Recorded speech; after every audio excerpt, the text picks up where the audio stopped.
সবকিছুই শিখিয়েছি, মানে নানা রকম এখনকার যেসব ফ্যাশন জুয়েলারি হয়, যা যা কিছু জুটের ওপরে জুয়েলারি বা থ্রেডের ওপরে জুয়েলারি, সিল্ক থ্রেড বা এমব্রয়ডারি জুয়েলারি, আরও আমি কুন্দন সেটের জুয়েলারি, স্টোনের ক্রিস্টালের, এই ধরনের সব রকম যতটাই মানে সম্ভব আইটেম আমি শিখিয়েছি। এর কি মার্কেট আছে?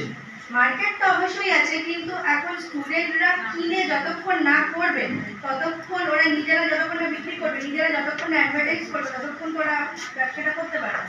মার্কেট অবশ্যই আছে, ফ্যাশন জুয়েলারির মার্কেট আছে, কারণ আমরা এখন দেখি যে ইমিটেশন জুয়েলারি বা এই ধরনের জুয়েলারিগুলি বেশি পড়ছে অকেশনাল।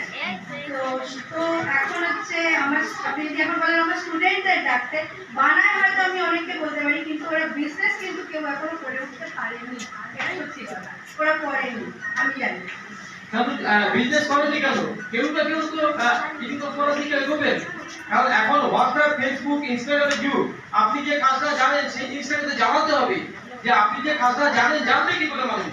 যে আপনি একটা ঠিক সুন্দর করে যে একটা সেট তৈরি করবেন, দুল, হার, কানের সবকিছু নিয়ে যে একটা সেট করবেন, সেটা তো আপনাকে দেখাতে হবে। আপনি দেখেন না যে অনলাইনে কলকাতায় বসে বসে বিজনেস করে যাচ্ছে, হুড় করে সবাই খালি যে বলে যাচ্ছে